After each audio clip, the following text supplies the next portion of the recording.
Heyo everybody, Haku here with my One Piece chapter 823 review, and this one I thought was pretty great. I mean, I don't know, some of you are probably going to disagree with how highly I think of this one, but honestly, since I've started doing this, it is probably one of the better ones that I've ever read. Definitely up there with the one where Sanji was taken by Capone. So it's definitely up there. It was just really exciting, and we got to see a lot of stuff that, of course, I didn't think we were going to see, at least not for a long time. So, and we got build up for a lot of really important stuff. So this was a really important one and a really good one in a string of really good and important chapters. Now, starting off, we have the cover panel with Heracles, and so, we have Heracles in the color panel, the cover panel. That's just interesting, normal. We've been getting time skip characters and stuff like that. And we actually pick up where we left off at Alabasta.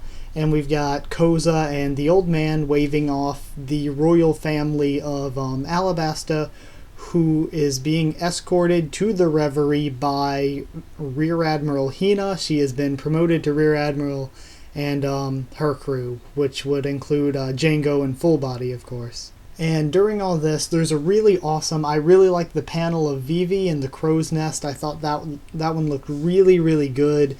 The artwork for this entire chapter looked really good, and I really liked how it was done, but that panel in particular was nice.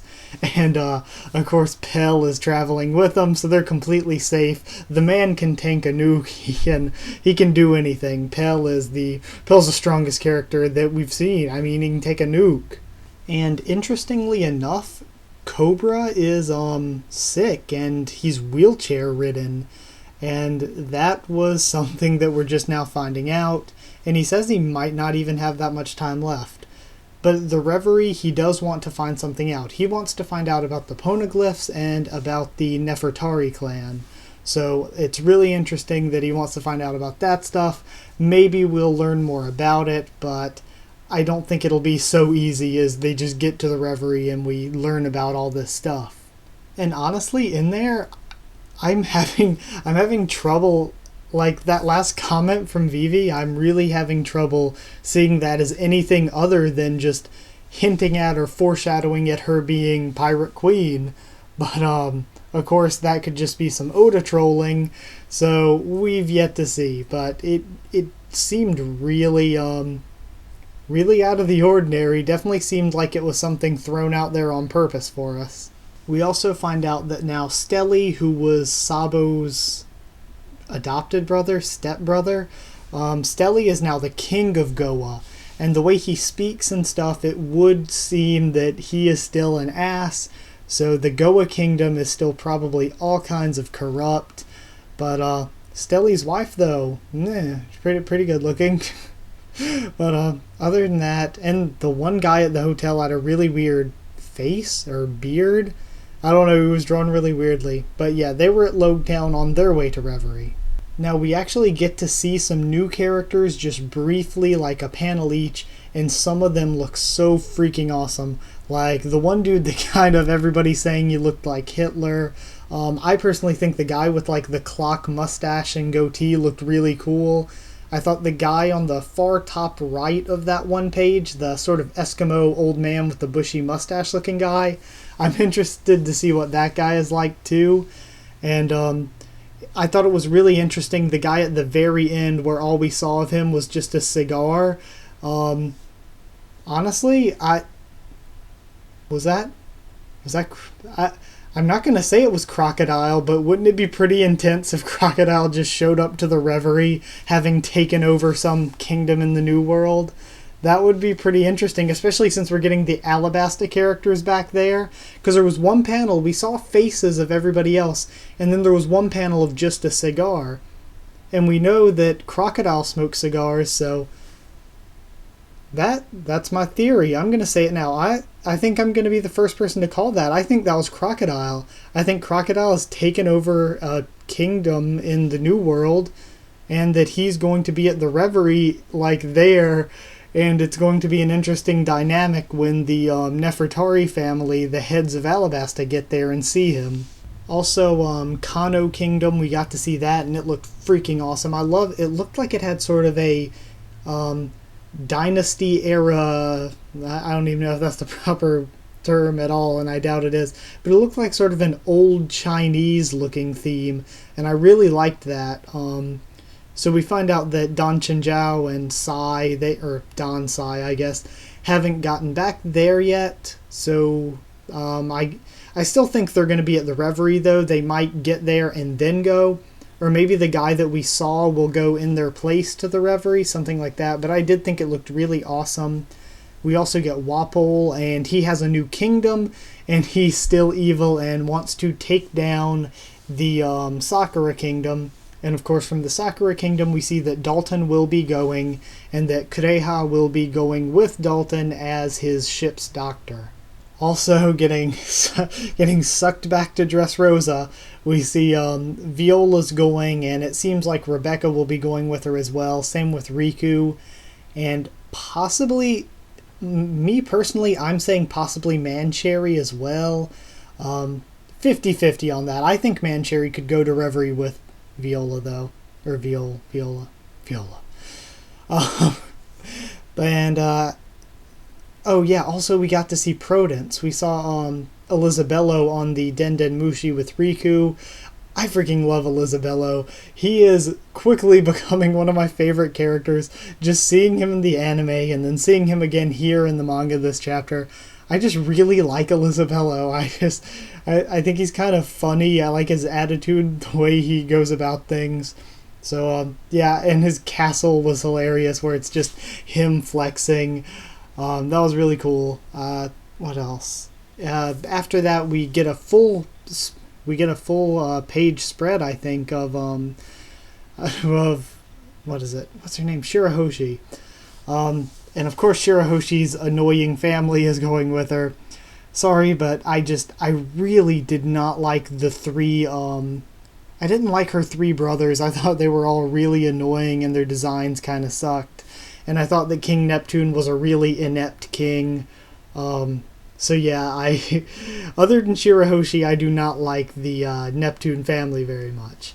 But they, of course, bring up that it's going to be kind of sketchy bringing Shirahoshi there, but they should bring her there because it's sort of like a show of trust. And even beyond that, we do find out that they also have signatures and they are looking to relocate the island. So possible, of course, that Fishman Island, if this gets passed, could move up to the surface. But I don't know. I think we're going to have a lot of struggle with that and things like that in Reverie. I may go over it in a theory video that's going to be up Sunday. But I think that they're going to face some resistance from some of the other kingdoms in trying to relocate. Now, back to Luffy's group, everybody is still recovering from the jump from Zoe. And of course, then we find out, yes, Carrot is with them. We Rabbit Boys for life. Carrot is with them. Freaking loved Carrot. She was so great this chapter, so funny. And Pedro was funny as well. Pedro was awesome. I absolutely love Pedro. I'm torn with which one I actually want to become a Straw Hat more because I absolutely love both of them. Honestly, I think Pedro may fit a bit more with the Straw Hats, but man, I love Carrot personally. So all of their gags were funny. All the jokes were really good. They're really unique. I absolutely loved when Pedro was like, hey, could we turn the ship around? That was so good. And Peckham's was funny too, being there. Again, I still think Peckham's is going to turn out to be loyal to Big Mom and be an enemy to us, but I liked him here. Also, Carrot is just so freaking cute. I loved when she tried to bite out Luffy's throat, and then he just pats her on the head and she stops. That was adorable. And also the fact that we find out, and it would kind of make sense, we find out that she's stronger than the average Minx, or stronger than average, period. So I think that's really cool to note, because we saw that she could withstand Zoro's swords, and now she took down Luffy and bit his throat, even if it was for a gag. So I really like the character, and oh man, I'm really looking forward to this Whole Cake Island arc. This arc is going to be so hype. My anticipation and what I think for this arc is very, very high. And then we end on the news, Pedro getting the newspaper that says that Baltigo has been discovered in ruins. Now, I am in the camp that says that doesn't mean the Revs were defeated. I think that the revolutionaries probably just abandoned the island when they found out that their location was compromised. Man, I was stroking out midline there. But I think that they just abandoned it. And to me, whenever we saw Baltigo, it looked like ruins already to me. It looked like the revolutionaries were living in some kind of ruins. And that's just what they called home. They made their base out of the ruins. So, also, if it's in the newspaper, Blackbeard's a Yonko. He really wouldn't control the news or anything. So this means that it had to have been discovered by the government or the Navy. So if it was discovered by the government or the Navy, that means that Blackbeard and his crew probably were not there. The revolutionaries, of course, were not there. So that leads me to think that the revolutionaries weren't defeated. They escaped when they found out that Blackbeard's crew had found them, and Blackbeard's crew moved on to go chase them somewhere else or to do something else in general. So in the end, this was one of the most entertaining that I've read. Even in this past months that we've had really, really good chapters, this one stands out as one of the ones that was super entertaining. And whether or not it's entertaining, whether or not you can enjoy it and hope for more, that is what I think matters most in anything that I review. I think that entertainment's the biggest part of it. It's not about some deep, special storyline that nobody else has. It's about making something that your consumers, your audience can enjoy. And I think that was done more than being done here. Also, we got to see so much that was really special to see. Characters that we hadn't really seen since the time skip. I mean, we had seen them maybe in a quick flash or a cover story, but we hadn't seen them in the main story. We had not seen them in a long, long time, and it was just amazing. This was a really rare chapter. We saw so much that I wasn't sure that we'd see for a very long time, and it was just a ton of content. We had both stuff with our main group and stuff with all these other people building the world.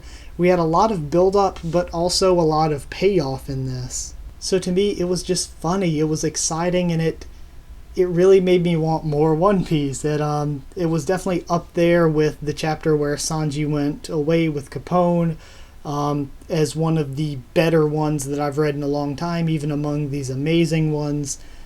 And for that reason, even though some of you may disagree that it's quite this highly ranked, I think I'm gonna give it 10 carat bento out of 10. 10 out of 10 just because it's so entertaining. This was hype. This was the most hype I think I've been mid-reading one, to where at the end when I was trying to do my like, comment, subscribe stuff, I was having trouble getting through it because I was so hype. But that's it for this one. I will have a theory, like I said, up Sunday, and I thank you all so much for watching. If you did like it, subscribe down there for more One Piece, The Walking Dead, Fear the Walking Dead, Tower of God, and a bunch more stuff. Really looking forward to Tower of God getting back from that hiatus. And I'll also be doing stuff like Monmusu and random other stuff here and there. Thinking about starting some gaming stuff soon, so just check it out and stick around if you want. Comment down there, tell me what you thought of my thoughts of the chapter and what you thought of the chapter. Follow on Twitter for updates when I post something or if anything gets pushed back. Thank you all from the deepest of my bottoms of my heart, and I will see you all next time.